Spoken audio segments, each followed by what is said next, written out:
It's late afternoon in 1951, and the humid, salty air of Daytona Beach is thick enough to chew on. Inside a dimly lit garage that smells like old oil and stale cigar smoke, a man named Smokey Yunick is doing something that looks absolutely insane. He's standing over a cast iron exhaust manifold from a Hudson Hornet heavy, rough piece of industrial metal, and he's pouring a thick gray sludge into it. It looks like liquid concrete. If any other mechanic walked in right now, they'd tell you he was destroying the engine. They'd say he was seizing the valves, ruining the glorious inline six that Hudson had bet their entire company on.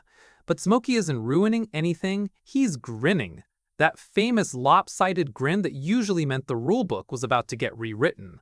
See, what he's pouring isn't concrete. It's a calculated mixture of valve grinding compound, motor oil, and pure, unadulterated genius. And in about 6 months, this gray sludge is going to make the NASCAR officials at the technical inspection tent tear their hair out, because Smokey Yunick just figured out how to make a car go faster by technically doing absolutely nothing to it.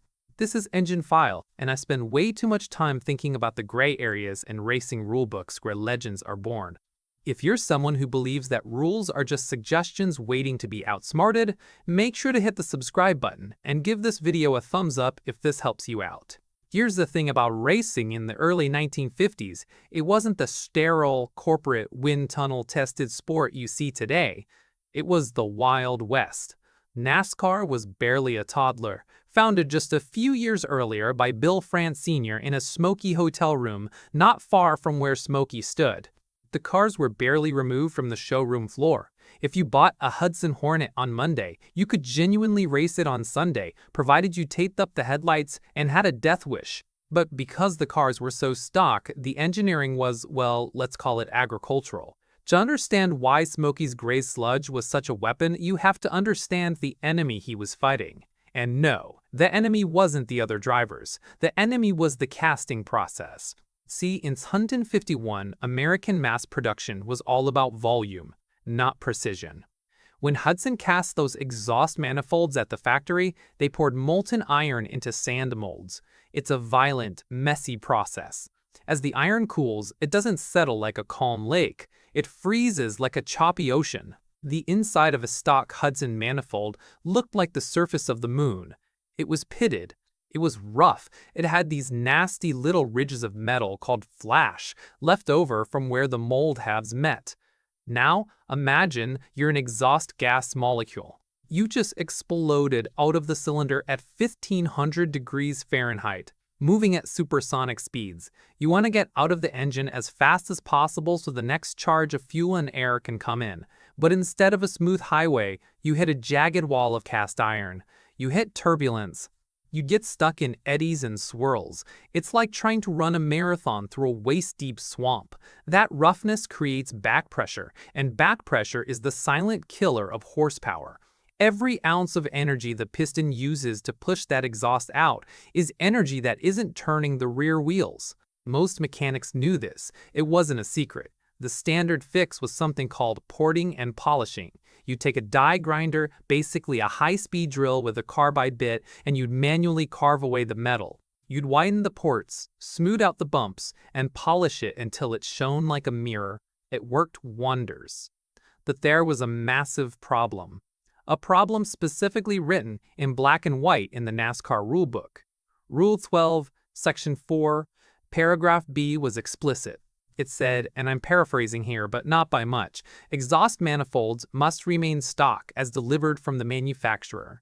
No grinding, cutting, welding, or mechanical modification of the exhaust passages is permitted. Look, Bill France Sr. wasn't stupid. He knew if he allowed porting, the rich teams with the best machine shops would win every race. He wanted stock car racing to be about the driver and the car, not who had the best die grinder. So, the inspectors were trained to look for tool marks. They'd shine flashlights down the ports. If they saw the telltale scratch patterns of a grinding bit, or if they saw metal that looked too shiny or too wide, you were disqualified. Done. Go home. This is where most people would have packed it in. Well, rule says no grinding, they'd say. Guess we're stuck with the swamp. But Smokey Yunick didn't read rules like a normal person. He read them like a lawyer looking for a loophole in a murder trial. He sat there in his garage, probably on his fourth cigar of the morning, reading that paragraph over and over. No mechanical modification. No grinding. No cutting. Notice what it didn't say? It didn't say anything about where. It didn't say the manifold couldn't be broken in, and it certainly didn't say anything about physics. See, Smokey had a background that the good old boys in Daytona didn't. Before he was a car builder, he was a pilot and a mechanic for the Army Air Corps during World War II.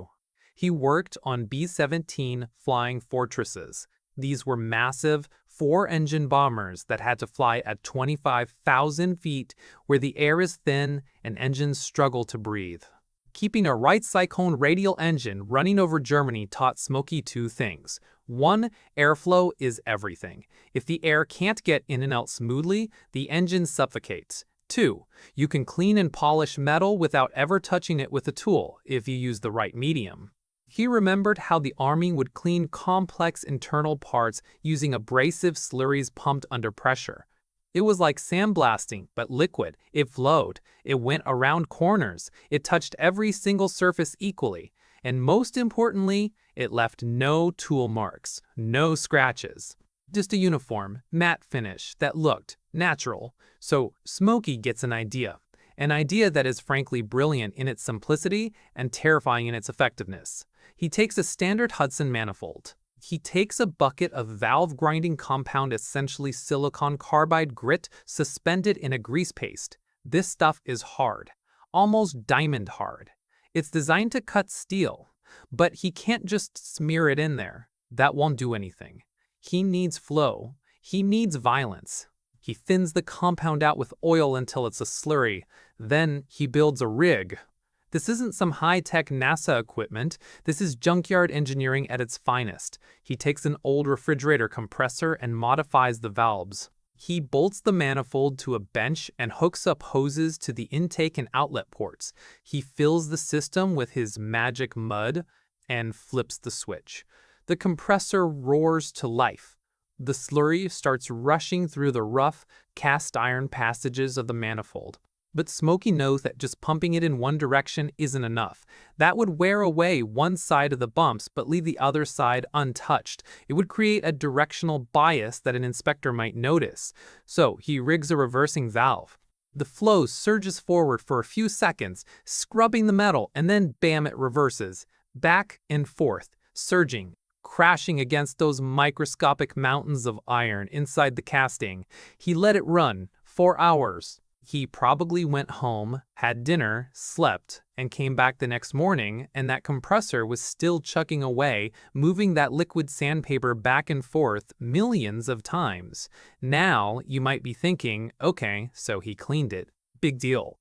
But you have to understand the scale of what was happening inside that dark iron tube.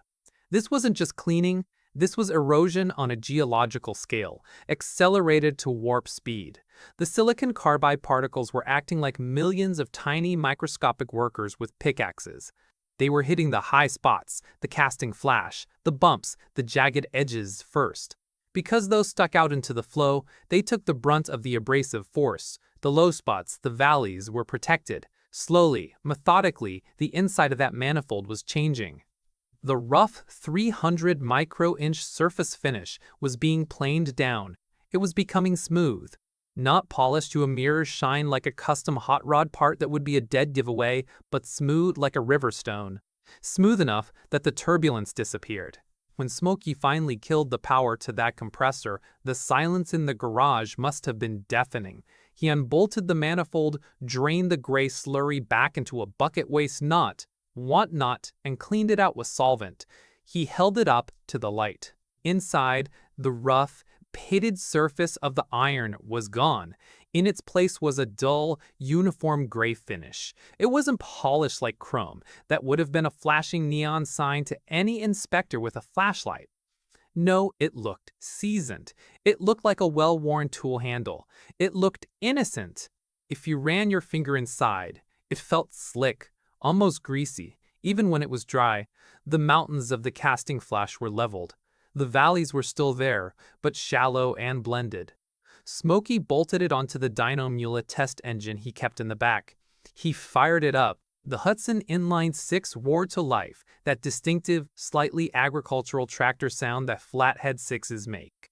He pulled the lever, loading up the engine, watching the needles climb on the gauges. Now, you might be thinking, how much difference can smooth metal really make? A few horsepower, maybe 5, 10 on a good day? The needle swept past 145 horsepower, the stock rating. It kept going. 150, 160, 170. It finally settled, rock steady, hovering right around 195 to 200 horsepower. Smokey stared at the gauge. He had just found 50 horsepower. That's a 35% increase in power, without changing the cam, without boring the cylinders, without stroking the crank, just by letting air move the way it wanted to move. To put that in perspective, in 1951, the difference between winning a race and finishing a lap down was often less than 10 horsepower. Finding 50 horsepower was like showing up to a knife fight with a tactical nuke. It was, frankly, unfair. And that's exactly how Smokey liked it. Here's what most people don't realize about airflow. Air is lazy. It hates friction. When air flows through a pipe, the air touching the walls moves slower than the air in the center. This is called the boundary layer. In a rough stock manifold, that boundary layer is thick and turbulent. It grabs the fast-moving air in the middle and slows it down. By smoothing the walls, Smokey thinned that boundary layer to almost nothing. He turned a chaotic, choking traffic jam of exhaust gas into a high-speed freeway. The result was immediate. On the track, the fabulous Hudson Hornets, driven by legends like Marshall Teague and Herb Thomas, started pulling away from the field on the straightaways. They weren't just winning, they were dominating.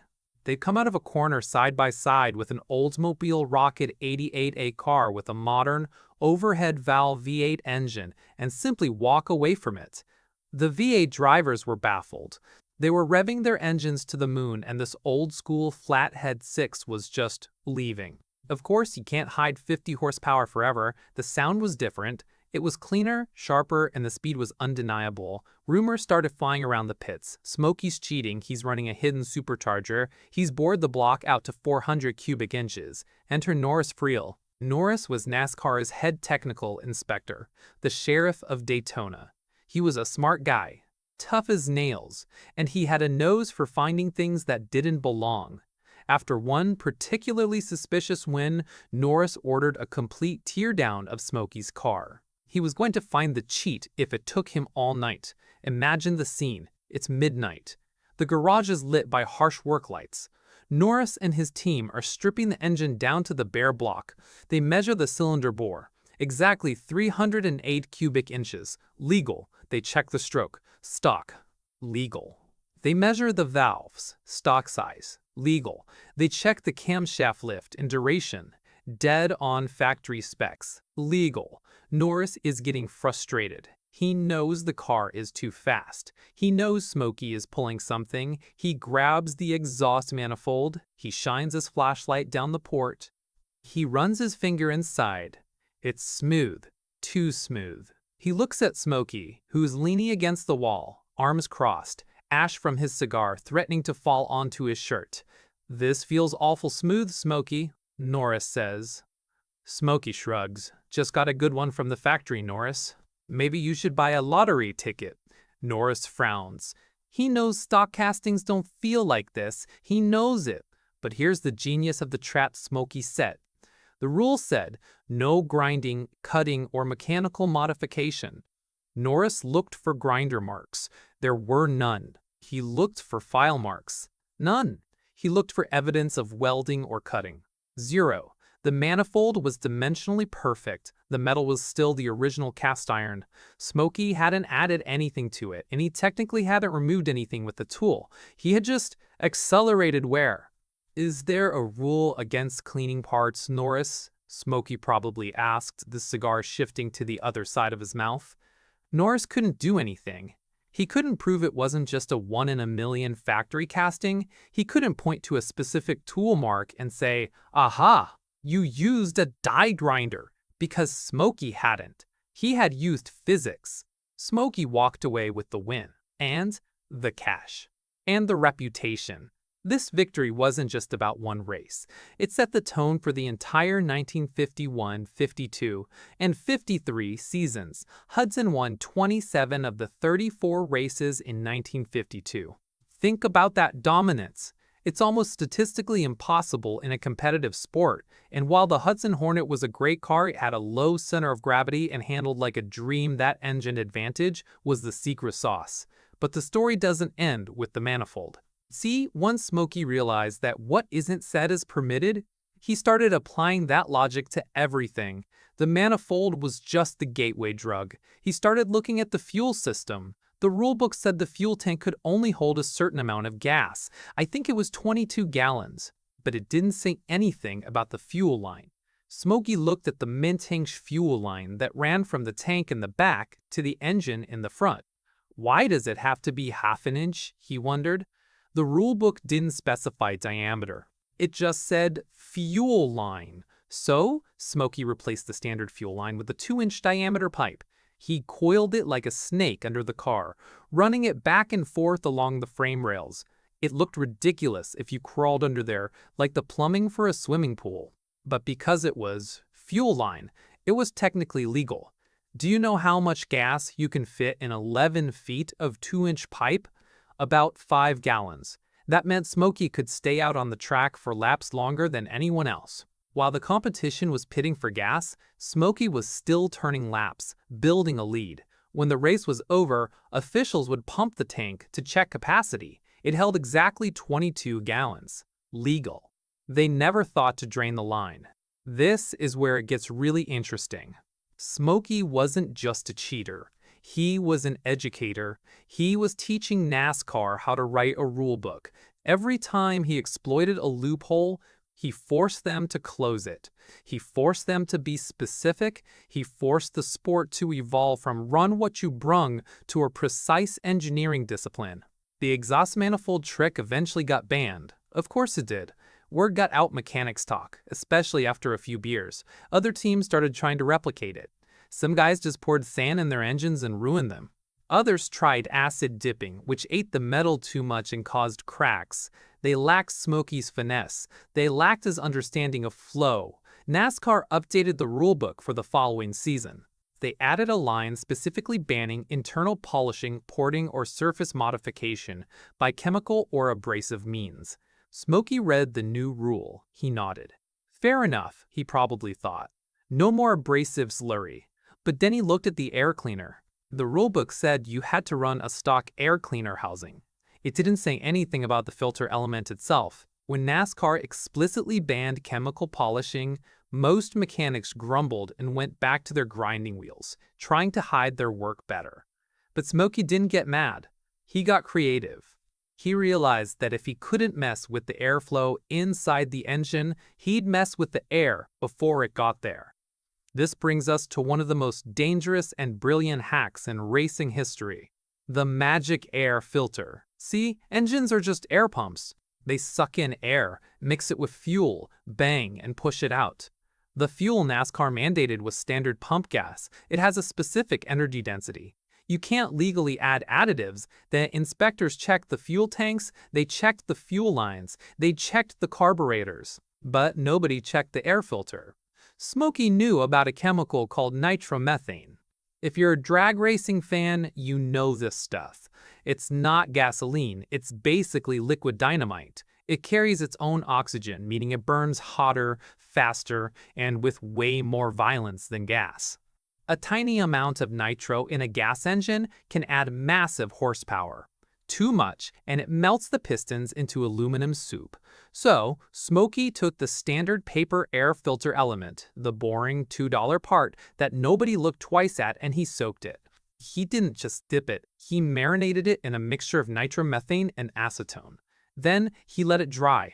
When it dried, the filter looked normal. Maybe a little stiff, but it was just paper. The nitro had crystallized inside the fibers. He installed it on the car for qualifying. Here's what happens when you start an engine with a nitro-soaked filter. The intake vacuum sucks air through the paper. As the air rushes past those crystals, it picks up the nitromethane. It turns the intake charge into a spicy cocktail of gasoline and rocket fuel. For the first 2 or 3 laps, the critical qualifying laps where pole position is decided, the car was a monster. It had 50, maybe 60 extra horsepower. The driver would set a blistering time, putting the car on the front row. By the time the car came back into the pits, the airflow had evaporated all the nitro. The filter was just paper again. The inspectors would swarm the car. They'd check the fuel. Clean. They'd check the timing. Stock.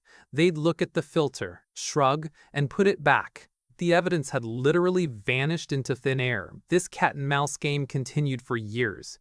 But the most legendary story, the one that defines Smokey Yunick's entire philosophy, happened a few years later. And it wasn't about adding horsepower. It was about bending reality. It's the story of the 11-foot fuel line I mentioned earlier, but the ending is what matters.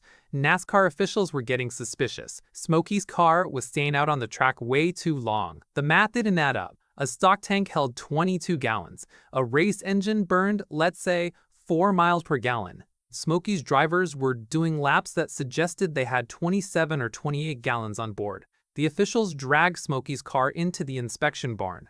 They were furious. They knew he was cheating. They just had to prove it. They ordered him to remove the fuel tank. "Take it out," they barked. "We're going to measure it." Smokey, cool as a cucumber, grabbed a wrench. He unbolted the straps. He disconnected the fuel line. He pulled the tank out of the car and set it on the ground. "There," he said, "measure it." The officials filled it with water. It held exactly 22 gallons. Not a drop more. They measured it again. 22 gallons. They were baffled. They checked the tank for hidden bladders. Nothing. They checked for expansion tricks. Nothing. It was a bone-stock, legal tank. Furious and embarrassed, the head inspector yelled at Smokey, "All right, get out of here." "But we're watching you." Now, picture this scene. It's the pivotal moment in Smokey's legend. The tank is sitting on the concrete floor of the garage. The car is sitting a few feet away. Smokey climbs into the driver's seat. He turns the key. The engine fires up. The officials freeze. Their jaws hit the floor. The fuel tank is outside the car. Smokey revs the engine, puts it in gear, and drives out of the inspection barn, leaving the fuel tank sitting on the floor behind him. He drove it all the way back to his garage, a good mile or so running purely on the fuel stored in that massive, coiled, 2-inch diameter fuel line snaking through the frame rails. That specific moment changed racing forever. It wasn't just a cheat, it was a statement. It was Smokey saying, "I am smarter than you. I read the rule that said tank capacity, and I beat you with line capacity." NASCAR immediately rewrote the rulebook. Maximum fuel line diameter, wine-hammed. They added rules about fuel line routing. They closed the loophole. But the damage was done. The legend was cemented. And that's where things get really interesting. Because once you understand Smokey viewed the rulebook as a list of suggestions, you start to see his genius everywhere. Take the clutch, for instance. Most people think of a clutch as just a way to disconnect the engine from the transmission. Boring. Smokey looked at the spinning mass of the flywheel and pressure plate and thought, that looks like a fan. See? At high RPMs, 7,000, 8,000 RPM, the clutch assembly is spinning violently. It creates wind, lots of it. Smokey realized that the rulebook didn't say you couldn't use the clutch to pump air. So, he modified the bell housing the metal cover around the clutch. He sealed it up tight. Then, he drilled a hole in the top and ran a duct from the bell housing directly into the carburetor air intake. He turned the clutch into a crude supercharger. As the engine revved up, the spinning clutch acted like a turbine. It pressurized the air inside the bell housing. That pressurized air was forced up the duct and into the engine. It wasn't a massive amount of boost, maybe 1 or 2 psi, but in a field where everyone else is relying on natural aspiration, 2 psi is free horsepower. The car was faster at high speeds, it pulled harder on the straights. And when the inspectors looked under the hood, "What's that dut for, Smokey?" "Cooling the clutch," Smokey said, deadpan. "These races are long, don't want the clutch to overheat." It sounded plausible.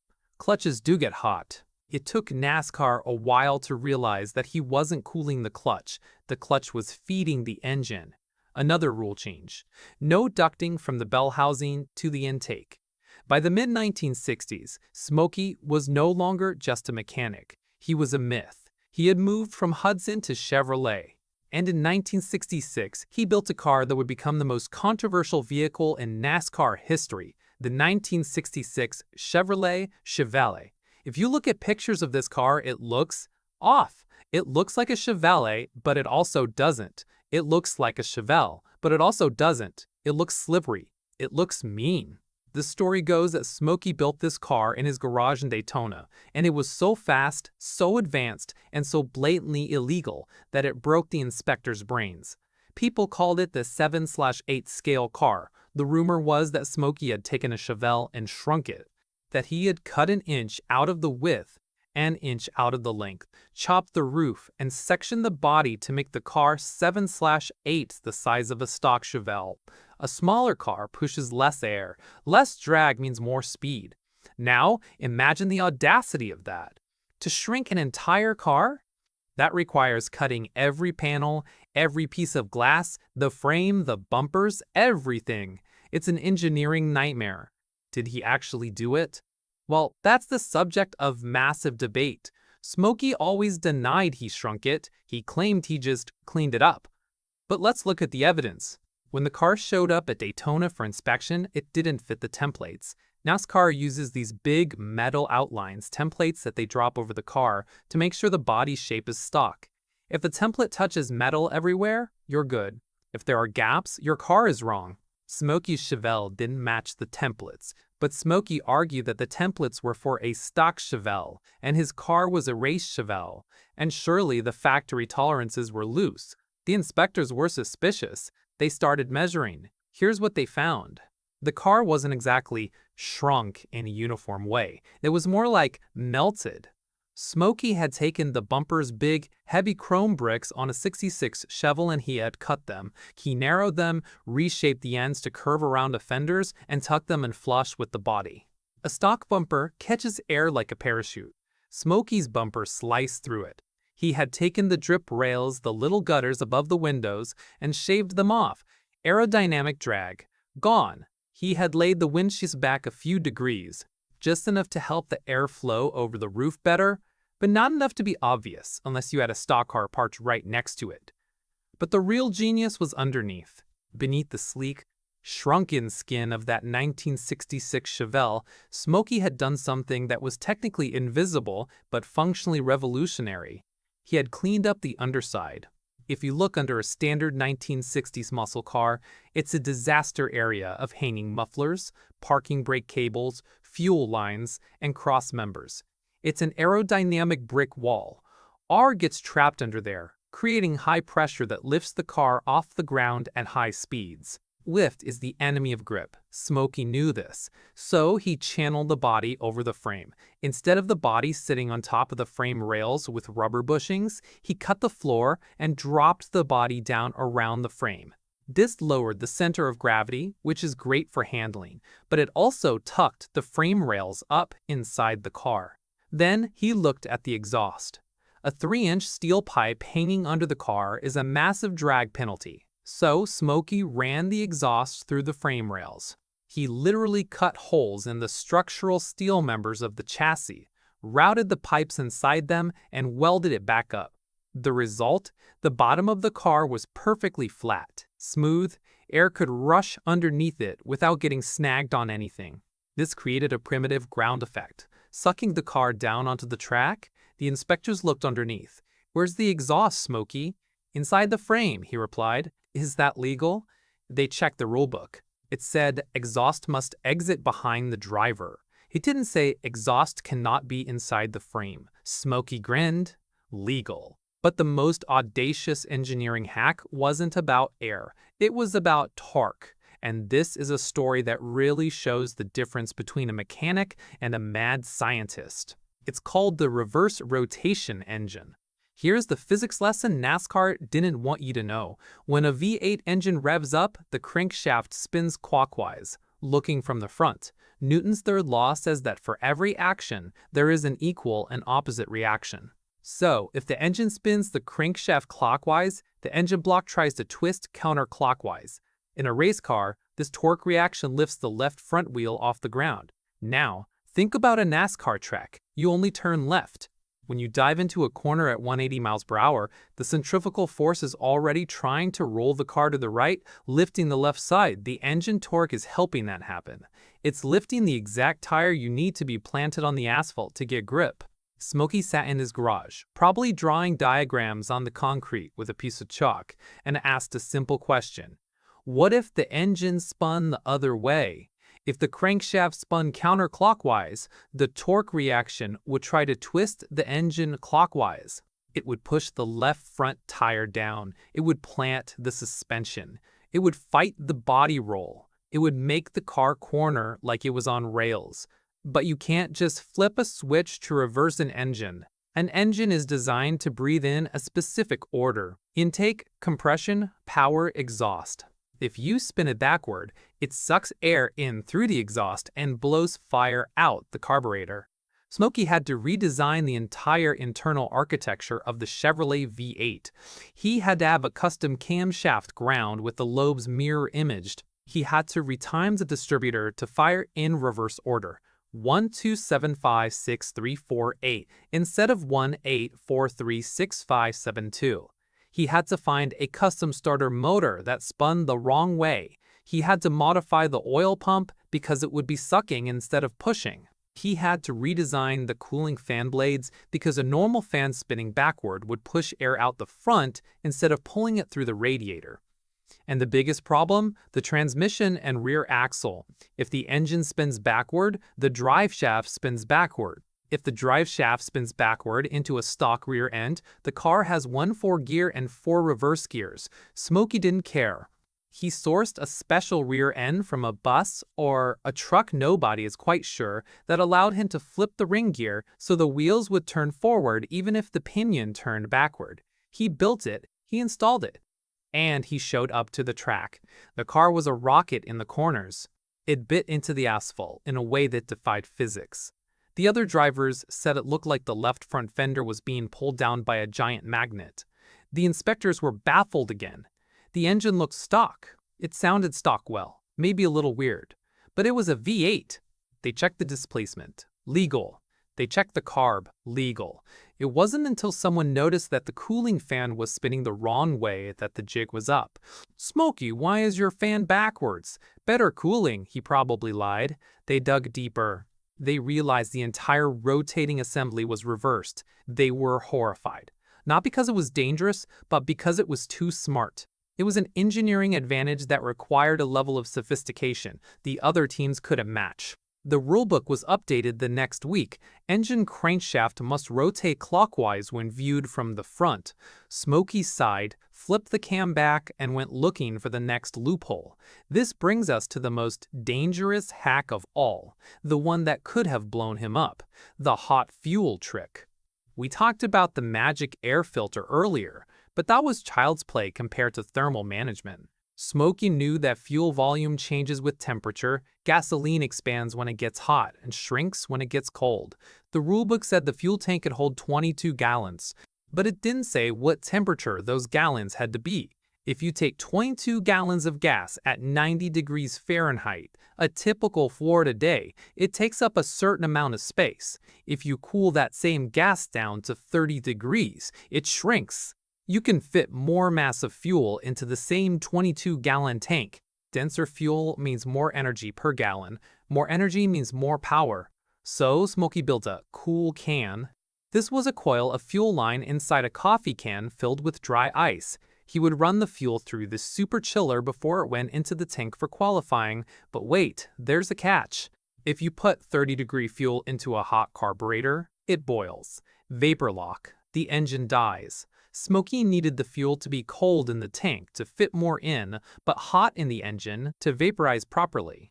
His solution? He insulated the fuel tank to keep it cold. Then he ran the fuel line along the hottest part of the car, the exhaust headers, right before it entered the carburetor. He was flash heating the fuel at the last second. This was incredibly dangerous. If a fuel line leaked onto a red-hot header, the car would turn into a fireball instantly. But Smokey didn't care about what-ifs. He cared about winning. He was literally managing the thermodynamics of the fuel molecule by molecule, stretching and shrinking it to trick the inspectors and the stopwatch. And sometimes, the tricks were just psychological. There's a famous story about the balsa wood floor. NASCAR cars have a minimum weight. Let's say it was 3,700 pounds. Smokey's car was often light, too light. He stripped weight out of everything. He drilled holes in bolts. He acid-dipped the body panels until they were paper thin. When he rolled onto the scales, the car would be 100 pounds underweight. Illegal. Go add weight, Smokey, the official would say. Most teams would bolt lead blocks to the frame rails. Lead is heavy, dense, and easy to hide. But Smokey wanted the weight where it helped handling low and to the left. So, the story goes, he poured concrete into the frame rails, or he used heavy gouge steel for the roll cage on the left side and light gouge aluminum on the right side, painting them both black so they looked the same, but the boldest move was the floor. He supposedly replaced the steel floor pan with wood, also wood, painted black. It weighed nothing. To pass the magnet test, where inspectors used a magnet to prove the body was steel, he glued metal shavings into the paint or used a thin veneer of steel over the wood. Did he really do this? Or is it just another myth? Well, during one inspection, an official got suspicious about the sound the floor made when he tapped it. It didn't clang like steel. It thudded. He grabbed a drill. "I'm gonna drill a hole in your floor, Smokey." Smokey didn't flinch. "Go ahead." "But if you drill a hole in my legal floor, you're buying me a new one." The official hesitated. If he was wrong, he looked like an idiot and owed the most famous mechanic in the sport an apology and a paycheck. He put the drill down. Smokey drove away. The floor was probably plywood. These stories paint a picture of a man who wasn't just a mechanic. He was a psychologist. He knew exactly how far he could push the officials before they pushed back. He knew that if he acted confident enough, if he acted like they were the crazy ones for suspecting him, he could get away with murder. But his greatest trick, the one that changed the sport forever, it wasn't about the car at all. It was about the tires. In the 1960s, tires were just black rubber hoops. You put them on, you raced, you changed them. Smokey started asking questions about stagger. Most people think a tire is just a black rubber donut. You put 4 on the car, and they roll. But Smokey Yunick looked at a tire and saw a cone. Think about a styrofoam cup. If you lay it on its side and roll it, does it go straight? No. It rolls in a circle. The wide end travels further than the narrow end with each rotation. Smokey realized that a race track is just a series of left turns. He didn't need the car to go straight, he needed it to turn left. So, he invented stagger. He realized that if the right rear tire, the outside tire, was slightly larger in circumference than the left rear tire, the car would naturally want to turn left. It would drive itself into the corner. The rear axle would act like a cone, pivoting the car. But in the 1960s, tires came in one size. You couldn't just order a stagger set. So, Smokey made his own. He built a contraption in his backyard involving a barbecue rotisserie and a vat of strange chemicals. He would mount a tire on the spit and rotate it slowly through a bath of solvent toluene, xylene, maybe something nastier. The rubber would absorb the chemicals and swell. It would grow. He could stretch a tire by 2 or 3 inches in circumference. Then he'd let it dry. The rubber would harden, but the size would stay. He'd put the giant swollen tire on the right rear and a stock, shrinking tire on the left rear. When he rolled onto the track, the car looked crooked. It sat weird, but in the corners it was magic. The car rotated effortlessly while everyone else was fighting the steering wheel. NASCAR inspectors were confused. "Why does your car sit like that, Smokey?" "Bad springs," he'd say. "Must have hit a pothole in the parking lot." They measured the wheels, 15 inches. Legal. They didn't measure the circumference of the rubber. Eventually, they caught on. They started measuring the rollout of the tires, but by then, Smokey had moved on to tire softeners. He found chemicals that would break down the rubber compound, making it sticky like bubblegum. His tires would grip the track like they were coated in glue, while everyone else was sliding on hard rubber. The inspectors started sniffing tires, literally. If your tires smelled like chemicals, you were disqualified. Smokey switched to odorless chemicals. This brings us to the final, beautiful irony of Smokey Yunick's life. He spent 40 years fighting the rulebook, mocking the officials, and driving them absolutely crazy. He was the best damn garage in town, as his sign said. He was the outlaw. But today, every single race car on Earth uses the things he pioneered. Tire stagger is standard practice. You can't set up a circle track car without it. Aerodynamics? Every team has an aero specialist now. Thermal management? It's the biggest secret in Formula One. Smooth airflow? We have CNC machines polishing heads to the micron. Smokey wasn't an outlaw because he was wrong. He was an outlaw because he was early. He was seeing the matrix while everyone else was just looking at a car. The 1966 Chevelle D7/8's car is the perfect symbol of this.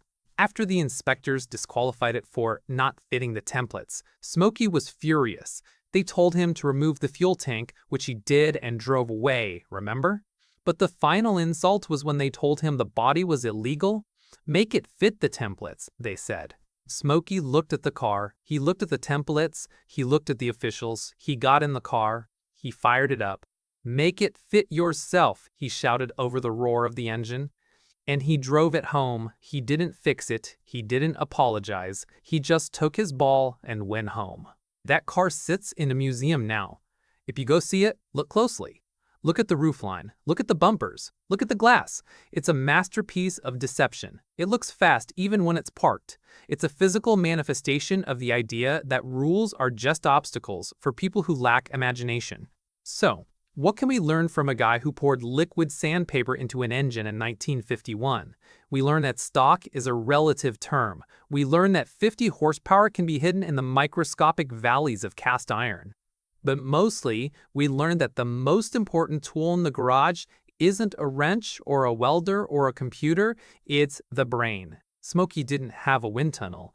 He had a cigar and a hunch. He didn't have a PhD in fluid dynamics. He had a B17 manual and some grinding compound. And with those simple tools, he beat the biggest companies in the world. Today's racing is different. It's cleaner. It's safer. The rulebook is 200 pages long and written by lawyers. If you try to acid dip a car body today, you'll be banned for life. If you try to use a hidden fuel line, they'll catch you with ultrasound. But the spirit is still there. Every time a Formula One team figures out how to flex a wing just enough to pass inspection but flatten out at 200 miles per hour, that's Smokey's ghost. Every time a team finds a way to burn oil as fuel for a little extra kick, that's the spirit of the magic air filter. The game hasn't changed. The players just have better hiding spots. Smokey passed away in 2001, but I like to think he's up there somewhere looking down at a NASCAR inspection line, shaking his head at the guys with the lasers and the computers. He's probably laughing, taking a drag on a cigar, and thinking, I bet I could still find 50 horsepower in that thing. And you know what? You probably could, because in the end, racing isn't about the car. It's about the refusal to accept limits. It's about looking at a piece of rough, pitted iron and seeing a mirror. It's about looking at a rule that says no and hearing, not exactly. That exhaust manifold from 1951 is long gone, probably melted down or rusting in a landfill. But the idea behind it, the idea that you can change reality with enough grit and enough grinding compound, that idea is bulletproof. So the next time you're working on your car or your project, or just trying to solve a problem that seems impossible, ask yourself, what would Smokey do? He wouldn't complain about the rules. He wouldn't ask for permission. He'd grab a bucket of slurry, fire up the compressor, and start making his own luck. This is Engine File. If you enjoyed this deep dive into the grayest area of motorsport history, do me a favor, hit that subscribe button. It tells YouTube that you like stories about the rebels and the innovators. Drop a comment below and tell me, what's the cleverest cheat you've ever seen in racing? Was it the Toyota Turbo Restrictor, the Brabham fan car, or maybe something you pulled off yourself at the local track? I read every comment, and I want to hear your stories. Thanks for watching. Keep your engines fast, your manifolds smooth, and your rulebooks open to interpretation. I'll see you in the next one.